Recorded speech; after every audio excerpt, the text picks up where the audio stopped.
Hey everybody, I'm Sam Haymartin. You're watching Test Driven TV. I recently test drove the 2026 Alfa Romeo Tonale, and so we've got it in the garage. We're going to pop the hood, have a look around, do a little bit of a tour, hit the major technical specifications as well as the maintenance service points. The Alfa Romeo Tonale in 2026 is available with only one powertrain in North America, a 2-liter turbocharged 4-cylinder mated to a ZF-based 9-speed automatic transmission. In this vehicle, it produces 268 horsepower and 295 pound-feet of torque. It's identical under the hood mechanically to the Dodge Hornet of North America, which the platform is shared. In this application with all-wheel drive, it's rated by the EPA at 21 miles per gallon city, 29 highway, and 24 mpg combined. Stellantis quotes a 0 to 60 time of 6.5 seconds. Known internally as the Global Medium Engine, GME, it has an aluminum block with cast iron cylinder liners and an aluminum head.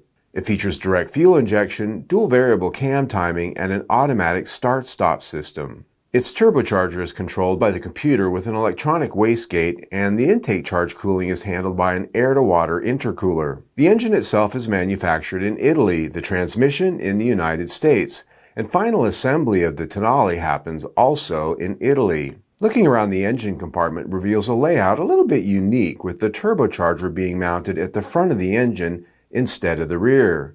The air filter box location is also unique, sitting high atop the engine itself, taking up the airspace afforded by the Tonale's tall SUV silhouette. Following the airflow, the intake charge starts through a snorkel at the top of the radiator and travels back into the large air filter box mounted on top of the engine. From there, it travels through an ornate plenum into the turbocharger itself. Once boosted, the intake charge travels up and to the rear of the engine, where it goes through an integral intake manifold with an air-to-water intercooler built in. It's hard to see, but it's back there. On top of the engine, you can see a couple of the spark plug coil packs, but some of them are hidden. This means that replacing the plugs is likely a day job, as you'll need to remove a lot of extra components, including that air filter box.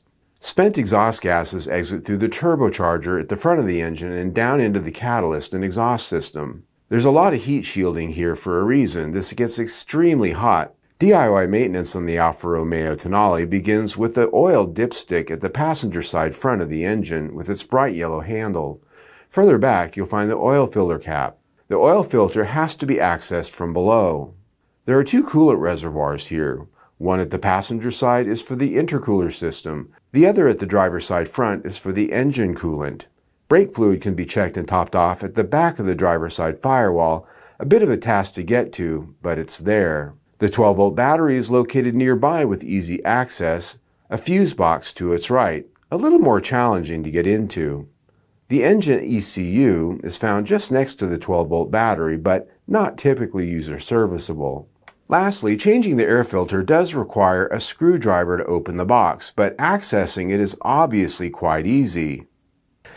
There you have it, my friends, the underhood tour of the 2026 Alfa Romeo Tonale. Now this, of course, as I've said, is identical to the Dodge Hornet. Mechanically, under the hood, it's going to be exactly the same. And if you have any other model year within the current generation, again, exactly the same. So everything we just showed you, everything we just talked about, definitely applies. Now, if you'd like to see a test drive of the 2026 Alfa Romeo Tonale, you can see that right there on Test Driven TV. If you like the nuts and bolts stuff that we do right here, you can subscribe right there to our garage channel. Either way, stay tuned.